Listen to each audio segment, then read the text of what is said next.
Salut à tous, on se retrouve pour l'épisode 2904 du Zap Image. On commence aujourd'hui en ce vendredi 19 avril avec des anniversaires, il y en a pas mal aujourd'hui. On peut voir la pépite de Manchester United, Kobe Meno, il fête aujourd'hui ses 19 ans. Nick Pope, le gardien de Newcastle, il fête aujourd'hui ses 32 ans. Asdin Ounahi, joueur marocain de l'OM, il fête aujourd'hui ses 24 ans. On peut voir aussi Marco Arnautovic, l'attaquant de l'Inter, 35 ans. Wesley Saïd, l'attaquant de l'équipe de Lens, il fête aujourd'hui ses 29 ans.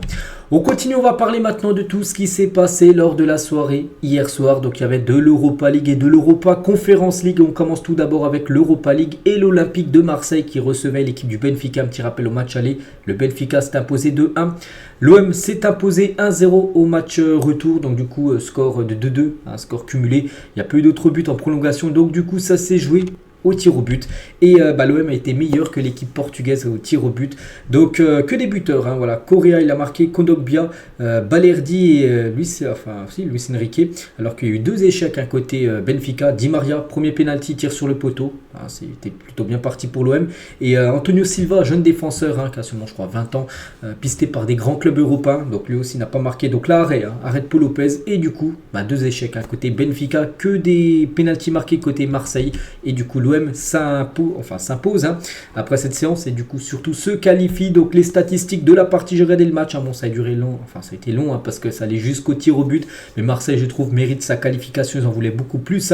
C'est que quand Marseille joue comme ça, ils sont très compliqués bien sûr à battre. N'oubliez pas que Marseille restait quand même sur 5 défaites d'affilée, donc voilà, quand même cette Europa League c'est un bol d'air on peut dire dans cette saison très compliquée pour l'OM sur le niveau championnat. Donc 20 tirs, 5 tirs cadrés, un but marqué, bon là c'est marqué 2-0 par rapport à la victoire au tir au but, et le rêve continue pour cette équipe de l'OM parce qu'actuellement ils sont loin au classement et eux ils veulent jouer bien sûr la Ligue des Champions, et il y a un chemin, le chemin le plus court, tu gagnes les 3 prochains matchs en Coupe d'Europe, tu seras en Ligue des Champions la saison prochaine bien sûr. N'oublie pas que le vainqueur de l'Europa League est qualifié d'office pour la LDC, donc avant de penser à la Ligue des Champions, une victoire en finale, tout ça, il faut déjà apprécier cette victoire hier, cette qualification. Donc la une du journal L'équipe aujourd'hui, donc Marseille est une fête, donc après Paris en Ligue des Champions, l'OM porté par un grand Paul Lopez, le gardien, c'est à son tour qualifié pour les demi-finales de la Ligue Europa. Il affrontera l'Atalanta Bergame qu'on parlera tout à l'heure, mais c'est vrai que l'OM les gars regardez, a atteint les demi-finales de l'Europa League, de Coupe de l'UEFA pour la 4e fois de son histoire, donc félicitations. En plus à chaque fois qu'ils ont atteint les demi-finales, ils sont même allés en finale, l'OM, que ce soit en 2018, ça a été perdu contre l'Atlético, en 2004, en 1999, ils ont été en finale, à chaque fois ils ont pas gagné la finale, mais ils ont été en finale. Donc on verra maintenant ce que ça va donner là dans 2 semaines, avec qui ils vont affronter l'Atalanta Bergame. Et c'est vrai que l'OM encore plus dans l'histoire, sur les 10 quarts de finale disputés par l'Olympique de Marseille en Coupe d'Europe dans son histoire, le club s'est qualifié quand même 8 fois. Le bilan est très bon, il y a eu seulement 2 échecs en 2009 contre le Shakhtar, c'était en Europa League, et en Ligue des Champions contre le Bayern en 2012, c'était également en quart de finale. Ils n'ont pas réussi à se qualifier en demi, sinon tous les autres quarts de finale, on peut voir de la C2, de la C1, donc C1 c'est la Ligue des Champions, même C4, c'était l'ancienne coupe, l'Europa Conference League contre le PAOK, où ils se sont fait éliminer, c'était il y a 2 ans. Donc à chaque fois ils sont allés au moins en demi-finale de la compétition. Donc voilà, félicitations bien sûr à cette équipe Marseille. Jean-Louis Gasset, les mots du coach marseillais. Donc tout d'abord, je suis fier des joueurs, de l'état d'esprit du public, je suis fier de Marseille, on rêve de tout. C'est une compétition qui nous va bien, on a battu le Shakhtar en barrage en 16e de finale, ensuite Villarreal en 8e, le Benfica en quart. Donc voilà, il y a déjà eu 3 équipes qui ont tombé sur Marseille. Le prochain adversaire à battre pour Marseille, bien sûr, ça sera l'équipe de l'Atalanta Bergame en demi-finale. Et Jean-Luc Gasset révèle avoir travaillé les tirs au but à l'entraînement avant le match d'hier soir, il a dit. Donc on a fait une séance de tir au but qui nous a permis de voir les gens qui sont froids. C'est sûr que c'est plus dur après 120 minutes de jeu. Si Veretout n'avait pas eu de crampes, il y aurait été. Luis Enrique y a été. Je suis content pour lui parce que je le travaille sur le terrain et croyez-moi, c'est un bon petit. Donc voilà, on peut voir déjà que Marseille avait préparé la séance de tir au but avec les joueurs. Bon après, c'est pas la même chose quand tu prépares, tu t'entraînes au tir au but à l'entraînement, on peut dire, et lors vraiment d'un match. Déjà, tu as joué 120 minutes, il y a la pression, tout ça, donc c'est pas du tout pareil, mais ils ont préparé ça. On peut voir que voilà, les 4 tireurs, les 4 ont marqué, donc voilà. L'OM a très bien préparé, on peut dire, cette séance. Et il parlait de Luis Enrique, parce que ça a été le dernier tireur, Luis Enrique, donc il a marqué, et à la 60e minute de jeu, Il a commencé remplaçant, donc il est rentré à l'heure de jeu. Donc il est entré en jeu, il nous a sorti vraiment une véritable masterclass. Il a très bien joué Luis Enrique dans l'application, dans ses replis défensifs et sur son tir au but décisif. Il a été monstrueux ce joueur, on se souvient, qui avait joué à Marseille à l'époque. Il n'avait pas été bon, il avait floppé, il était parti à Botafogo où il a floppé. Là, depuis son retour quand même à Marseille, depuis, je crois que c'est en janvier dernier, vraiment il joue pas mal de fois. Et il est bon, Luis Enrique, la preuve encore avec son gros match réalisé hier. On va parler aussi de Balerdi. Lui aussi, il a tiré son penalty, il a marqué, surtout défensivement très costaud, mais pas que Marseille, clean sheet, 120 minutes de jeu sans prendre le moindre but. Donc c'est l'un des plus beaux jours de ma carrière ici au Vélodrome avec mes amis et mon père au stade. Je suis très ému, donc il a joué le match entier et il a été très bon, ce genre les gars qui est pisté par l'Atlético Madrid. D'autres joueurs aussi qui ont été très bons, Paul Lopez, malgré, il a fait quand même un arrêt lors de la séance de tir au but parce que l'autre échec c'est un poteau de Di Maria, mais dans le jeu les gars, sur les 120 minutes de jeu il a fait pas mal de parades décisives bien sûr, Paul Lopez, donc Balerdi qu'on a parlé, Luis Enrique, Veretout à la fin du match, il était, Marseille les gars il jouait à 10 contre 11 parce qu'il avait des crampes, il ne pouvait plus du tout courir, c'est pour ça aussi qu'il n'a pas pris le penalty parce que normalement lui il aurait dû prendre un penalty mais il ne pouvait pas bien sûr par rapport aux crampes qu'il a eu. Et pour revenir vraiment sur Paul Lopez les gars, énorme prestation bien sûr du gardien espagnol, et tiens on peut voir Di Maria les gars, qui a souvent battu l'Olympique de Marseille avec le PSG à l'époque dans ce stade Vélodrome. Hier ça a été défaite pour lui avec le Benfica. On va parler du jeune Gaël Lafont, 17 ans, fait ses débuts en pro avec l'OM. Je ne l'avais jamais vu avant parce que c'est un jeune joueur et parce qu'à Marseille les gars, il y avait énormément de blessés pour cette rencontre, vraiment pour montrer que Marseille, les gars, a réalisé quand même un énorme exploit d'éliminer cette équipe du Benfica parce que vraiment le groupe était très limité. Et Lafont, les gars, on a pu le voir rentrer en toute fin de match. Donc il a joué dernièrement avec les U19 marseillais en Coupe Gambardella. Donc il y avait lui, il y avait aussi un autre joueur qui s'appelle Rayman Daou, un joueur de seulement 19 ans. Donc voilà, ces deux joueurs, les gars, ont joué pour la première fois avec l'Olympique de Marseille lors d'un quart de finale quand même de Coupe européenne. On va parler de Faris Moumbagna, donc c'est lui qui a égalisé parce que Marseille galérait, ils avaient des occasions mais il y avait toujours 0-0 au bout de 70 minutes de jeu, donc ça avait 0-0, c'était le Benfica qui était qualifié vu qu'ils avaient gagné le match aller, et il a marqué sur un centre d'Aubameyang, il a marqué de la tête, bon c'est le gardien un petit peu aussi qui la met contre son camp, mais c'est lui bien sûr qui est à l'origine de ce but, et Bradley Barcola mardi, Faris Moumbagna aujourd'hui, hier Daniel Riolo va très mal dormir ce soir. Pourquoi? Parce que Riolo les gars il avait complètement clashé, déjà Bradley Barcola il avait dit que c'est pas un joueur de Ligue des Champions, c'est un joueur de Youth League. On sait qu'il a fait un gros match contre le Barça. Il avait clashé aussi Faris Moumbagna, il disait que c'était un joueur qui ne servait à rien à Marseille. Et hier, il a été buteur. Donc Riolo, en gros, il a vu tout faux concernant ces deux joueurs. Samir Nasri sur la qualification de l'OM, donc très heureux et très fier. Ils ont fini sur les rotules, mais ont été chercher ses ressources. Je suis très content pour eux, bien sûr. Ils le méritent. L'ambiance est fantastique en plus. C'est que l'ambiance, on s'en doutait qu'elle allait être magnifique. Et elle a été magnifique. Le public marseillais a soutenu l'OM jusqu'à la fin, bien sûr, de la rencontre. Et voilà quelques photos de la joie des Marseillais à la fin du match, bien sûr. Après cette qualification, je trouve méritée, parce que Marseille a produit vraiment une belle partie aussi lors du match aller. Ils auraient même dû au moins arracher le match nul, vous avez perdu, mais vraiment mérité, bien sûr, la qualification de l'Olympique de Marseille. Et du coup, l'OM connaît son adversaire. On pensait que si l'OM se qualifiait, ça allait être certainement Liverpool, mais non les gars, Liverpool a été battu, éliminé par l'Atalanta Bergame. Donc sur le match hier, c'était le match retour, donc Liverpool s'est bien imposé, ils ont gagné 1-0, mais au match aller, il y a eu 3-0 pour l'Atalanta, donc score cumulé 3-1 pour l'Atalanta, et du coup Liverpool éliminé malgré la victoire. Donc c'est Salah qui a inscrit l'unique but du match à la 7ème. Pourtant ça a bien commencé, 7 minutes de jeu, buteur Salah. Donc il y a moyen encore de remarquer 2 autres buts et revenir rattraper son retard, mais ça a été trop compliqué pour les Reds de Liverpool. Ils ont dominé, plus de 64% de possession de balle, 10 tirs, 5 tirs cadrés, un but seulement marqué. Donc l'Atalanta Bergame avec leur magnifique victoire au match aller éliminé cette équipe de Liverpool. Donc félicitations à cette équipe qualifiée pour les demi-finales. Et Kolasinac, donc désormais joueur de l'Atalanta Bergame, voulait retrouver l'OM en demi-finale de Ligue Europa. Donc il a dit: j'ai une relation très proche avec les joueurs qui sont encore là-bas, parce que n'oubliez pas qu'il joue à l'OM bien sûr à l'époque, Kolasinac. Donc il a dit: j'ai envie de retrouver l'OM en demi. Voilà, c'est chose faite, parce que l'Atalanta va affronter l'Olympique de Marseille pour cette demi-finale. Et concernant l'équipe de Liverpool, donc élimination pour Liverpool, qui a quasiment tout perdu là, déjà perdu l'Europa League parce qu'ils ne gagneront pas.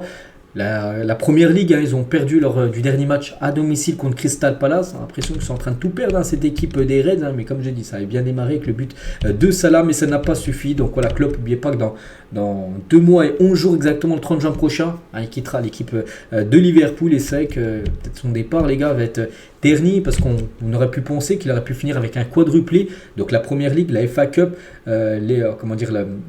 l'Europa League et l'autre trophée qui doit être la League Cup. Hein. Donc pour l'instant, l'Europa League c'est fini. La première ligue, ça sent pas bon parce que City est passé devant. Puis si City gagne tout, ils seront bien sûr, ils gagneront ce championnat. Donc voilà, peut-être la fin sera peut-être un peu plus compliquée, on va dire, hein, pour club du côté des Reds. On continue, il y avait aussi 2 autres quarts de finale en Europa League. West Ham contre Leverkusen et West Ham concède le nul 1 partout, 2-0 en match aller pour Leverkusen. Donc du coup, Leverkusen se qualifie, mais West Ham a failli faire tomber Leverkusen. Il y avait 1-0 Antonio, hein, jusqu'à la 89e minute de jeu. Et ils ont égalisé à cette minute-là, 89e minute de jeu. C'est Frimpong, les gars, Frimpong, ce défenseur droit qui a tellement marqué et fait de passes cette saison. De nouveau décisif, et Leverkusen, de nouveau arrache, on peut dire, en gros, un match nul et ne perd pas. C'est pas la première fois, c'est au moins 5-6 fois cette saison, les gars, qui perdaient. Il restait plus 2 ou 3 minutes de jeu, puis ils ont arraché des matchs nuls, même des victoires, en marquant 2 ou des fois 3 buts en toute fin de match. Incroyable, hein, quand même, cette équipe. Donc, ils ont été dominés, hein, vraiment, ça a été une belle équipe de West Ham. Mais voilà, Leverkusen, les gars, ils ont un truc cette saison, hein, c'est fou. Et du coup, ils se qualifient, hein, parce qu'ils ont gagné 2-0 lors du match aller. Donc, félicitations à cette équipe et Frimpong, les gars, quel joueur. Hein. Donc, ce joueur est pisté par Manchester United. On pourrait peut-être le voir en première ligue la saison prochaine. Et du coup, l'incroyable série du Bayer Leverkusen ne s'arrête pas ce soir. Hein. Pourtant, on était proche, hein, d'une défaite, mais non. Hein, c'est un match nul. 44 matchs, 38 victoires, 6 matchs nuls depuis le premier match officiel cette saison. Ils n'ont pas perdu, en gros, ils n'ont pas perdu le moindre match. Hein. Cette équipe du Bayer Leverkusen qui est le grand favori, bien sûr, pour remporter cette Europa League. Et le Bayer Leverkusen brise le record d'invincibilité de la Juventus datant de 2012. Hein. La Juventus, dans leur histoire, c'était 43 matchs sans défaite. Le Bayer Leverkusen fait mieux avec 44 matchs sans défaite, mais c'est pas le record, hein, dans le football. Il y a déjà des équipes qui ont fait plus de matchs d'affilée sans perdre. Et c'est vrai que Leverkusen se dirige, hein, vers un triplé historique. Donc n'oubliez pas que Leverkusen, avant cette saison, c'est seulement 2 trophées, hein, plus de 100 ans d'existence. Hein. Voilà, 2 trophées. Ils n'avaient jamais remporté la Bundesliga. Ils ont remporté la première fois la Bundesliga, c'était le week-end dernier. Donc là, ils ont déjà remporté un trophée. Donc finale de la Coupe d'Allemagne et demi-finale de la Ligue Europa. Donc ils peuvent faire un triplé historique, bien sûr. Hein.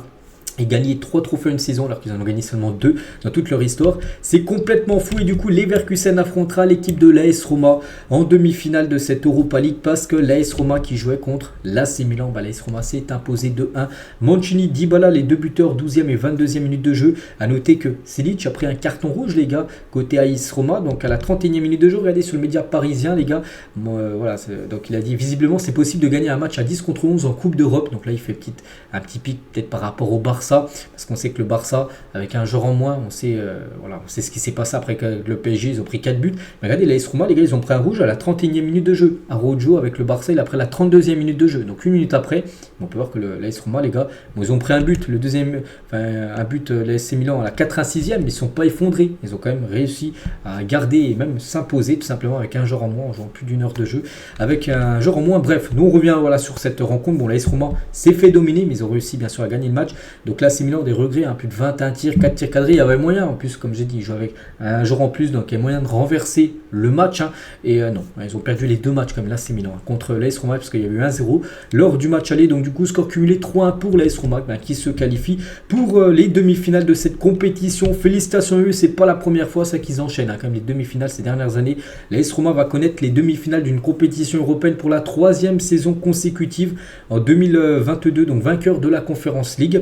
L'année dernière, finale d'Europa League, hein, ils avaient été battus en finale. Et là, cette année, donc demi-finale de l'Europa League, au moins pour eux. Donc c'est vrai que sur la scène européenne, les gars, c'est à chaque fois le dernier carré, hein, pour cette équipe de l'AS Roma. Maintenant, peut-être objectif, atteindre peut-être la demi-finale de la Ligue des Champions, la plus belle compétition.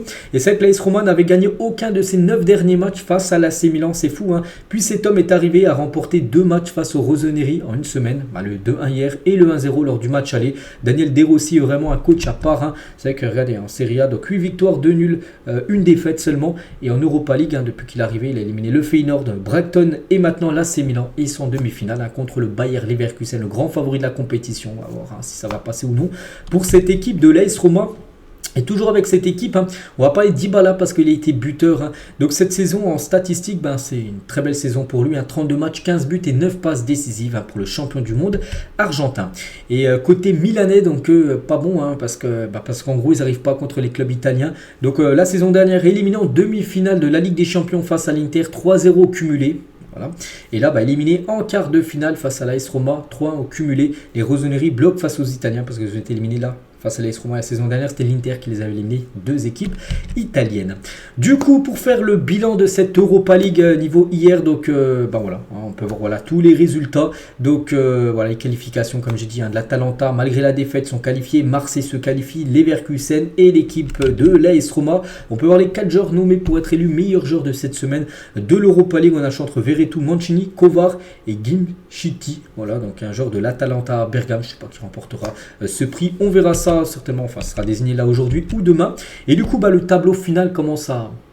on peut voir que ça commence à être rempli, toutes les cases. Donc Marseille, Atalanta et AS Roma contre le Bayer Leverkusen. Donc juste un truc, je ne sais pas si Marseille recevra à l'aller ou au retour, le match contre l'Atalanta. Bon, je serai peut-être là dans la journée, mais pour l'instant on ne sait pas encore, parce qu'on sait que c'est toujours mieux de recevoir. Regardez la preuve hier avec le public, on sait que Marseille peut faire d'énormes matchs retour. Donc ça peut faire potentiellement peut-être une finale Marseille-Bayer-Leverkusen, ce serait fou. Un Atalanta AS Roma, finale 100% italienne, donc on verra parce que bien sûr ce n'est pas encore fini. Et vous, quelle finale voyez-vous en Europa League cette saison sur ActuFoot? Quasiment 9000 votants et la plupart ont mis, dont ce que j'ai mis, OM Bayer Leverkusen, parce que pour moi l'OM, je pense que vraiment ça aurait été Liverpool, je pense que ça aurait été très compliqué pour l'OM, mais vraiment l'Atalanta, je pense que l'OM peut les éliminer et du coup l'OM ira en finale et Leverkusen qui sont impressionnants, pour moi favoris face à l'AS Roma, donc je partirai sur OM Bayer Leverkusen. Il y en a beaucoup qui voient aussi Bayer Leverkusen en finale, mais contre l'Atalanta, on verra, ça sera quoi bien sûr la finale de cette édition. Et en demi-finale de Ligue Europa, il y aura pas mal de Français, des Français par exemple, que ce soit en Ligue Europa ou même en Ligue Europa Conference League. Donc il y aura pas mal de Français encore en Coupe européenne. On va parler maintenant de l'Europa Conference League. On va parler de l'autre club français, c'est l'équipe de Lille qui jouait contre l'équipe de Aston Villa. Au match aller, Aston Villa s'est imposé 2-1. Au match retour, pareil, le même score 2-1. Donc du coup, prolongation, pas de but, du coup, tir au but. Et du coup, là, ça n'a pas été comme Marseille parce que là, c'est du coup un échec. 4-3 pour Aston Villa lors de la séance des tirs au but. Des regrets, j'ai regardé le match, c'était à 18h45. C'est dommage parce que Lille, je pense qu'ils auraient même déjà pu gagner dans le match, dans les 90 minutes. C'est vraiment dommage que se prennent un but, les gars, où pourtant Lucas Chevalier il a le ballon de la main et il heurte, je sais plus quel joueur de Lille, et du coup il relâche le ballon. Le but qu'ils ont pris, les gars, c'est un but dégueulasse, on peut dire. C'est vraiment dommage pour Lille parce qu'il y avait la place d'éliminer le 4e actuellement de la première ligue, cette équipe de Aston Villa. Mais à la fin du compte, c'est bien Aston Villa qui se qualifie. Donc c'est dommage, je pense qu'ils vont nourrir d'énormes regrets cette équipe lilloise, donc tellement cruelle. Donc on a éliminé le LOSC. Donc bravo quand même à Lille, parce que c'était la première fois de leur histoire qui jouait un quart de finale d'une compétition européenne. Donc une double confrontation face à Aston Villa, 4e de première ligue qui nous aura tenu en haleine jusqu'au bout. Merci Lille, parce que on parle quand même du 4e de première ligue, le meilleur championnat au monde. Et Lille, les gars, pour moi méritait de passer, mais à la fin du compte, au tir au but, on sait que les équipes françaises ont un peu du mal. Hier Marseille, tant mieux, ils sont passés, mais Rennes dans le passé, l'équipe de France, il y a eu beaucoup d'équipes qui ont flopé au tir au but. Donc là pour Lille, c'est pas passé et c'est dommage, parce que des joueurs comme Benjamin André a été très bon, et André, les gars, tellement dessus cette saison, il a marqué un but de la tête hier, et sur les 3 dernières saisons il a marqué 3 buts, et sur cette saison il a marqué 4 buts. Benjamin André, buteur, capitaine du LOSC, tu sentais qu'il avait la grinta, la mentalité de guerrière, mais ça n'a pas suffi, surtout par rapport à cette séance de tir au but. C'est dommage aussi parce que Lille, les gars, aurait dû, je pense, bénéficier d'un penalty. Donc pourquoi? Donc c'est Mati Cash, donc le défenseur droit polonais de l'équipe de Aston Villa, donc un centre, les gars, et il touche totalement le ballon de la main. Donc là on était, je sais pas si c'est marqué, donc là on devait être en toute fin de match. Normalement les gars, c'est penalty. C'est penalty, la main est décollée au corps, et surtout il y a Cabella juste après, s'il prend pas le ballon, Mati Cash, Cabella là, donc on comprend pas comment l'arbitre n'a pas pu siffler penalty sur cette action, parce que là ça fait penalty, parce que là la main, on est d'accord, n'est pas collée au corps. Elle est quand même défaite et il la touche complètement de la main. Là pour moi c'est penalty. L'arbitre n'a rien dit, et c'est dommage. L'œuf qui a poussé sur le crâne d'Ismaili suite d'un choc. Il y a eu un choc, regardez, les gars, en l'espace de 10, enfin, je sais pas, peut-être 20 secondes. Regardez l'œuf qu'il a eu, bien sûr. Donc, l'hématome qu'il a eu. On lui souhaite un bon rétablissement. On va parler de celui qui a été beaucoup sifflé. C'était son retour en France, c'est Martinez. Olivier Létang, le président de Lille. Je n'ai pas envie qu'on passe du temps à parler de Martinez, qui est une attitude qui n'est pas celle d'un sportif de très haut niveau, parce que dans le sport de haut niveau, dans la victoire ou dans la défaite, il faut rester calme et élégant, et lui ne l'a pas été. On sait que c'est pas un joueur comme ça, et c'est vrai qu'il a chambré totalement. Bon, après, il a été beaucoup chambré, sifflé par le public français de Lille, parce qu'on se souvient que c'est le gardien de l'Argentine qui a chambré énormément l'équipe de France après la Coupe du Monde. Et hier, voilà, par exemple, regardez, qui chambre, donc il a tout fait. Donc il s'est retourné, voilà, il a dansé, tout simplement. Bon, après, voilà, c'est du chambrage, c'est de bonne guerre, on peut dire. Mais c'est vrai que voilà, du côté de Lille, ça passe pas du tout. Voilà, d'après, on peut dire Olivier Létang, mais bon, il est comme ça, bien sûr. Martinez et Ludo Obraniak, quand c'est un joueur de Lille, il a dit merci au LOSC, fier de vous. Et Martinez mange bien, tout est mort. Voilà ce qu'il lui a mis sur son réseau social par rapport à comment il a chambré tout simplement les supporters lillois. Et Unai Emery, le coach d'Aston Villa, Martinez est très important pour nous. Il a sa personnalité qui est très importante pour le vestiaire. C'est un leader avec les autres joueurs. Il est vraiment brillant, sa mentalité, sa personnalité quand il joue aussi. Lors des tirs au but, il a été fantastique en arrêtant 2 tirs au but, je suis fier. Il est toujours sous contrôle, c'est vrai qu'il est, voilà, peut-être il est détestable, mais en tir au but, les gars, il est quand même énorme. L'équipe de France nous avait écœuré lors de la dernière Coupe du Monde. Là, ça a été pareil, il a fait quand même 2 arrêts lors de la séance des tirs au but. Voilà. En plus, il chambre tout ça, donc on voulait vraiment prendre la revanche, côté français, éliminer surtout Aston Villa, et surtout parce qu'il était là. Et du coup, de nouveau, c'est lui qui gagne, on va dire, ce match soit contre un public français ou soit tout simplement contre la France. Et Martinez, les gars, regardez, il a pris déjà un jaune, les gars, au bout de 39 minutes de jeu, parce que à chaque fois qu'il avait le ballon, les 6 mètres, tout ça, il prenait à chaque fois 20 secondes pour les tirer, pour être encore plus sifflé. Il a pris un jaune par rapport à ça pour gagner du temps.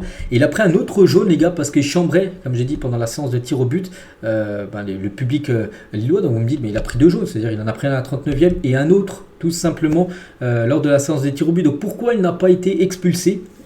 Parce que je crois que j'ai jamais vu ça, un gardien expulsé lors d'une séance de tir au but. Pourquoi ? Parce que voilà, parce que les gardiens peuvent être exclus lors d'une séance ne peuvent pas être exclus. Si Martinez n'a pas été exclu car les cartons jaunes pris pendant le match ne comptent pas pour la séance de tir au but. Voilà, c'était donc son premier carton jaune de la séance. S'il aurait pris un deuxième jaune lors de la séance de tir au but, là il aurait pris rouge. Mais voilà, son jaune qu'il avait pris pendant le match ne comptait pas pendant la séance de tir au but. Ça, c'est une règle que je savais pas. Moi, je savais pratiquement toutes les règles de foot, mais ça, c'était quelque chose que je ne savais pas.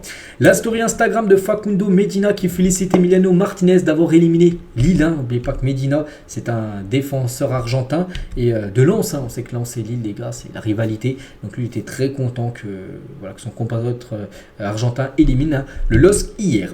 Et du coup, qualification de Aston Villa. Donc voilà, félicitations à eux. Donc c'est vrai que ça aurait pu tourner en faveur de Lille. Après, voilà, ils ont fait aussi ce qu'il fallait, tout simplement, avec peut-être un peu de chance, avec quand même bon, c'est pas non plus une boulette de Lucas Chevalier, mais il aurait dû mieux faire, tout simplement, sur le but pris. Donc c'est dommage.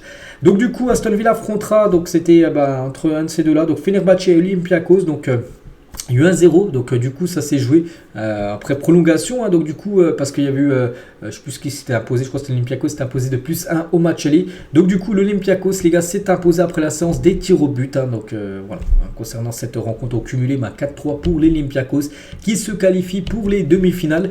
Donc voilà, qualifié en demi-finale de la Conférence League, l'Olympiakos c'est le premier club grec à atteindre le dernier carré d'une Coupe d'Europe depuis 1996. Ça faisait quasiment 30 ans qu'il n'y avait pas une équipe grecque en demi-finale d'une compétition européenne. La Fiorentina, ça passe également contre Victoria Plzen, victoire 2-0 au cumulé.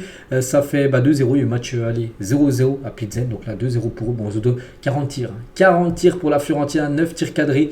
Ils ont marqué 2 buts, ils auraient même pu en marquer 5-6. Plzen, les gars, c'est 0 tir cadré dans le match. Donc voilà, logiquement, la Fiorentina se qualifie. Donc félicitations à eux et aussi la qualification de l'équipe belge de Bruges qui s'est imposée 2-0 du côté du PAOK. Donc il y avait eu 1-0 pour l'équipe de Bruges au match aller. Donc du coup, score cumulé 3-0 pour Bruges, qui mérite aussi totalement sa qualification pour les demi-finales de cette compétition. Donc les 4 résultats, les 4 joueurs aussi nommés pour être élus meilleurs joueurs. Donc il y a Matikach, pourtant il a fait la main, qui aurait pu amener un penalty, il est dedans. Il y a aussi le gardien de l'Olympiakos, Jutgla, je crois, qui a inscrit un doublé avec l'équipe de Bruges hier, et Biraghi, joueur de la Fiorentina. Donc voilà, concernant les meilleurs joueurs de la semaine. Et le tableau final bien sûr de cette Europa Conference League. Donc qui est le favori? Peut-être Aston Villa. Peut-être, par rapport aux équipes qui restent, je partirai sur l'équipe anglaise. Du coup, on va faire le bilan des clubs français sur cette semaine. Il est très très bon. Pourquoi? Parce que 3 matchs, 3 victoires. Le PSG s'est imposé 4-1, Lille s'est imposé 2-1, Marseille s'est imposé 1-0. Donc voilà, presque parfait parce qu'il y a quand même une élimination malgré la victoire, Lille, comme j'ai dit. Donc 2 qualifiés quand même, c'est ce que j'avais dit. Je ne sais pas si vous vous souvenez, il y a à peu près, quand on savait les quarts de finale, j'avais dit voilà, sur les 3 je vois 2 équipes se qualifier, je dirais même pas, en plus je vous dirais pas c'est lesquelles, mais je vois 2 sur 3 se qualifier. Regardez, il y en a 2 sur 3 qui sont qualifiés, donc le PSG et Marseille. Donc c'est les Liliens les gars qui passent à la trappe, c'est dommage parce qu'il y avait la place, mais voilà, on aurait pu finir à 0 sur 3, on finit quand même avec 2 représentants français pour les demi-finales. Et le PSG et l'OM vont disputer les demi-finales de la Coupe d'Europe lors d'une même saison pour la première fois de l'histoire. Jamais Marseille et le PSG étaient en demi-finale d'une... Bon, c'est pas la même compétition bien sûr, la LDC qui est plus belle bien sûr que l'Europa League, mais ça reste une coupe européenne, donc voilà, félicitations bien sûr à ces 2 clubs qui amènent beaucoup de points, l'indice UEFA français, ça bien sûr c'est une très très bonne nouvelle. Du côté de la première ligue, donc eux ils ont totalement floppé, à part Aston Villa qui s'est qualifié, il n'y a eu que des échecs en quart là, donc Arsenal, City, Liverpool, West Ham qui est en quart de finale. Ils ont tous été éliminés. Il ne reste plus qu'Aston Villa, c'est plutôt rare parce qu'on sait que le championnat anglais, il y a les meilleures équipes où des fois ils déboursent plus de 7 milliards d'euros sur un mercato, tous les clubs anglais confondus.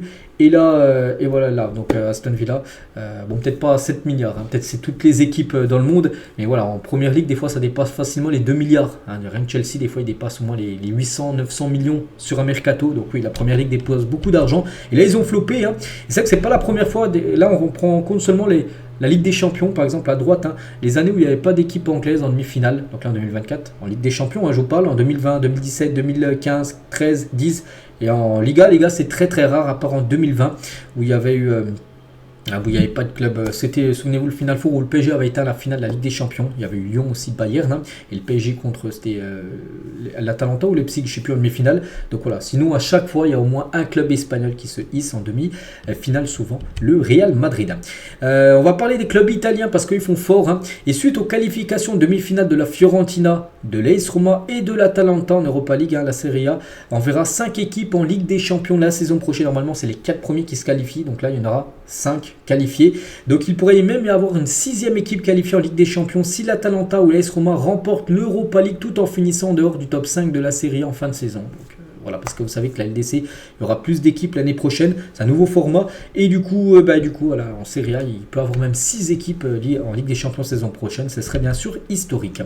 Les nations les plus représentées en demi-finale de Coupe européenne, donc l'Italie, 3 clubs, l'Allemagne également 3 clubs, la France, les gars, 2 clubs, félicitations, et l'Angleterre, Espagne, Grèce et Belgique, 1 club, donc voilà, concernant, on arrive sur la fin bien sûr, vu qu'on atteint les demi-finales. Le programme, on clôture la page Coupe d'Europe, on va en reparler juste après la Ligue des Champions, mais là le programme aujourd'hui, parce qu'on revient sur les championnats, Francfort, Augsbourg, Bilbao, Grenade et Genoa même on dit Lazio, et Juve qui se déplace à Cagliari et Nice contre Lorient ce soir. Alors, on parlera bien sûr de ces... résultats demain. On revient nous sur la Ligue des Champions, parce que là on a surtout parlé de l'Europa League et de l'Europa Conference League, mais la Ligue des Champions, on connaît les 4 demi-finalistes. Et regardez les pourcentages de chances des équipes qui ont le plus de chances de remporter la Ligue des Champions cette année. C'est bien le Real Madrid qui a 39% de chances de remporter la Ligue des Champions devant le PSG, 27%, le Bayern 17% et Dortmund 16%. Bon après c'est seulement des pourcentages, la vérité bien sûr se passe sur le terrain. On va parler de Kylian Mbappé est entré dans le tunnel des vestiaires en criant. Donc là c'était lors du match, on revient à ce match contre le Barça. C'est le football et c'est sur le terrain qu'il faut parler après Barça PSG, crie Mundo Deportivo. Donc plusieurs joueurs du Barça qui ont entendu ces mots n'ont pas apprécié, ont voulu régler leur compte avec le français. Une bousculade a alors éclaté avec des insultes et des cris, mais les Blaugrana n'ont pas réussi à rejoindre Mbappé pour s'expliquer avec lui, car la sécurité s'est interposée. Donc voilà, en gros il a dit c'est le football et c'est sur le terrain qu'il faut parler. Donc bien sûr les joueurs du Barça qui étaient dégoûtés déjà d'être éliminés, ils ont entendu ça, donc ils ont voulu s'embrouiller, enfin parler avec Mbappé. Regardez, ça a provoqué un tumulte avec plus de 60 personnes. Donc un seul cri et bousculade ont fusé dans les couloirs, on peut dire, du stade Montjuïc. Donc voilà ce qui s'est passé à la fin de la rencontre. Et on va parler toujours de Kylian Mbappé. Christophe Dugarry, donc il dit qu'il peut, par rapport à Mbappé, qu'il peut encore énormément progresser dans beaucoup d'aspects de son jeu. Il a dit, je pense que malgré son énorme potentiel, il est à 50% seulement du potentiel d'un très très grand joueur, parce qu'il a encore des choses techniques à travailler. Il a un jeu de tête inexistant consistant, il a une marge de progression énormissime. Il ne faut pas croire qu'il est arrivé à maturité. En gros, c'est pas le Mbappé Prime. Le Mbappé Prime, ce sera Mbappé qui sera à 100% de ses capacités. Et pour Dugarry, il est seulement 50% de ses capacités parce qu'il a encore plein de choses à travailler. C'est vrai que par exemple les têtes, il marque très rarement de la tête. Les coups francs, les gars, c'est quelque chose aussi qui peut s'améliorer Kylian Mbappé parce que je crois qu'il n'a jamais marqué un coup franc dans sa carrière.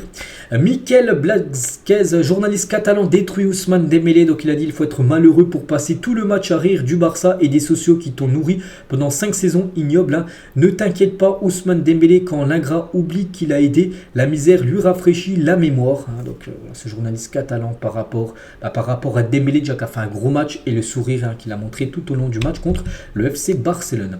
On va parler de la famille de Marco Asensio qui était dans le stade. Sa famille a subi des jets de projectiles, des insultes dans le stade contre le Barça mardi. Donc c'est pas Marco Asensio mais c'était sa famille qui était dans le stade. Et voilà, donc ils ont reçu ça parce que en gros leur famille, c'est Marco Asensio. Donc voilà, on envoie beaucoup de fleurs bien sûr à la famille d'Asensio. On continue avec le PSG. N'oublie pas que le PSG peut faire un quadruplé historique. Parce qu'il y a déjà le trophée des champions qui a été remporté, souvenez-vous, c'était le premier match de l'année 2024 pour le PSG, une victoire contre Toulouse. Donc ça c'est déjà acquis, donc première place en Ligue 1, normalement la Ligue 1 ça pourrait être acquis très prochainement. Demi-finale de la Ligue des Champions, la LDC peut être potentiellement remportée, tu arrives avec les 4 dernières équipes, donc voilà, tu as une chance sur 4 de remporter la LDC. Et la Coupe de France, tu es en finale, c'est que ça peut être une saison historique du PSG, on en saura un petit peu plus dans un mois et demi. Et voilà, concernant bien sûr cette équipe de Paris, qui peut peut-être réaliser sa meilleure saison de son histoire. Et toujours avec Paris, et vous savez qu'ils vont jouer contre Dortmund, ça c'est prévu dans à peu près 2 semaines. Et la LFP, donc la Ligue de football professionnel, va décaler Paris-Nice initialement prévu entre les demi-finales aller et retour contre Dortmund, comme ça a été le cas. Il y avait un PSG Lorient qui devait se jouer entre le match aller et le match retour entre le Barça. Voilà, la même chose, le PSG Nice, les gars, va être décalé à une date ultérieure. Donc l'objectif est de permettre au PSG d'avoir une semaine complète de préparation, comme c'était le cas pour le Barça. Ce sera le cas également pour l'Olympique de Marseille. Le Barça sanctionné par l'UEFA pour le comportement raciste de ses supporters. Donc gros coup dur pour le Barça déjà après l'élimination de la Ligue des Champions. Ils ont perdu déjà beaucoup d'argent par rapport à la non-qualification Coupe du Monde des clubs l'été prochain. Et aussi ils ont pris une amende de 32 000 € suite au comportement de ses supporters au Parc des Princes lors du match aller. Donc fumigène et feux d'artifice 2 000 € d'amende, dégradation 5 000 € et incident raciste dans le parcage 25 000 €. Ils ont fait des saluts nazis, tout ça. Donc voilà, en gros 32 000 € d'amende pour le FC Barcelone. Et on va parler d'un joueur qui est beaucoup critiqué actuellement du côté du Barça, c'est Araujo, celui qui a fait le carton rouge aussi sur Bradley Barcola. Et sur la défaite face au PSG, il a dit je ne me sens pas responsable, mais il est vrai que cela conditionne le match en étant à 10. Voilà, il est pas, enfin c'est quand même lui qui est quand même responsable parce que voilà, moi je ne cache pas, je pense qu'il y a un peu de rouge. Je pense pas que le PSG aurait été qualifié. Je pense que ça aurait été compliqué, surtout que le Barça ait marqué juste avant. Ça aurait été compliqué, mais bon voilà, ça a été un détail qui a fait que le match a tourné. Et Araujo réagit aussi au propos de Gundogan à son encontre, parce que Gundogan, les gars, il était très énervé. Gundogan, il avait dit je suis déçu, très déçu, tout était entre nos mains et nous leur avons offert la qualification sur un plateau. Dans ces moments, tu dois être sûr de jouer, le ballon se retrouve à 10, nous a tués. Donc en gros, même s'il dit pas ouvertement Araujo, on pense, quand il parle de ça, il parle d'Araujo. Et Araujo, il a dit je préfère garder pour moi ce que je pense. J'ai des codes et des valeurs qui, selon moi, doivent être respectés. Donc voilà, on peut voir que c'est un petit peu tendu entre Gundogan et Araujo. Et regardez la une aujourd'hui du Journal Sport à Barcelone. Donc tension dans le vestiaire avec Araujo, les gars, en tête d'affiche. Et Araujo fait également la une du journal Mundo Deportivo par rapport aux tensions qu'il y a actuellement dans le vestiaire catalan par rapport à ce qui s'est passé. C'était quand? C'était mardi soir. Et les agents d'Araujo discutent avec le Bayern Munich parce que le Bayern voulait déjà le joueur l'hiver dernier. Et vu que ce qui s'est passé, vu qu'il y a des tensions, tout ça, et voilà. Il pourrait peut-être filer au Bayern Munich l'été prochain, on verra.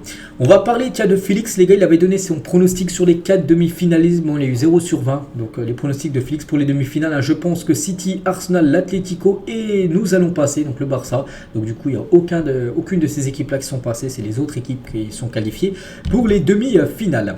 On va parler d'une équipe qui est en demi-finale, c'est le Real Madrid, et moins de 24 heures après avoir joué plus de 100 minutes avec le Real face à City, et déjà de retour au gymnase, hein, voilà, l'entraînement chez lui, là c'est sa salle d'entraînement, parce qu'hier le Real ne s'est pas entraîné au lendemain bien sûr du match contre City, c'était jour de repos, et voilà, dans sa salle où il y a par exemple Cristiano Ronaldo sur son mur, déjà l'entraînement bien sûr, Vini Junior.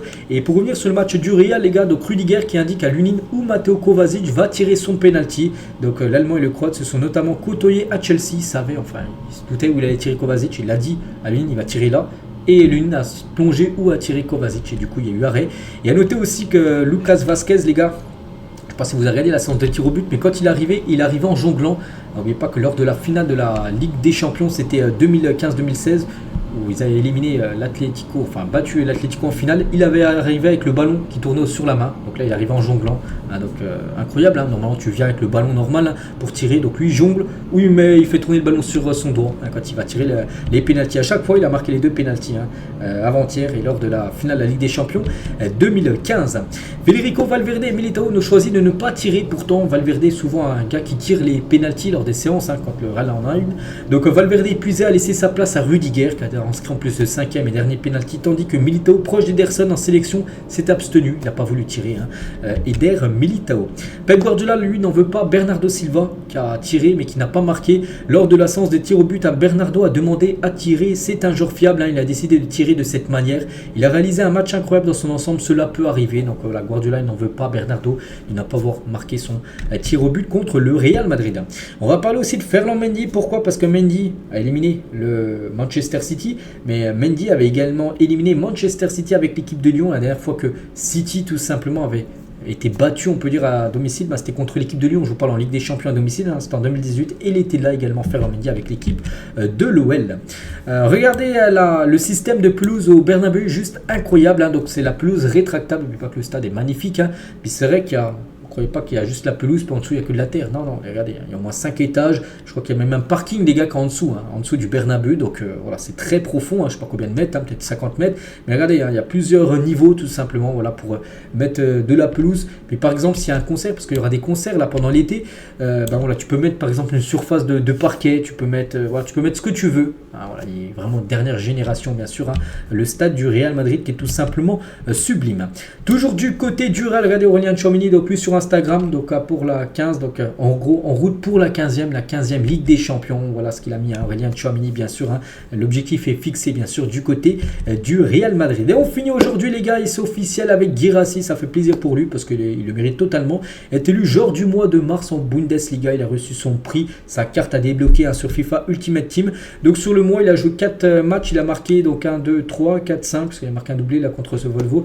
Donc il a marqué 5 buts en 4 matchs. Donc félicitations à Guirassy pour son prix, hein.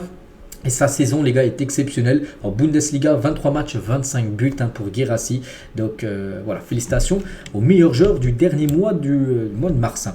Donc voilà tout ce qu'il y a à dire aujourd'hui. J'espère que ça vous a plu ce long épisode, hein. Donc nous on se retrouve demain bien évidemment pour le prochain numéro. Je vous souhaite une très bonne journée et à demain.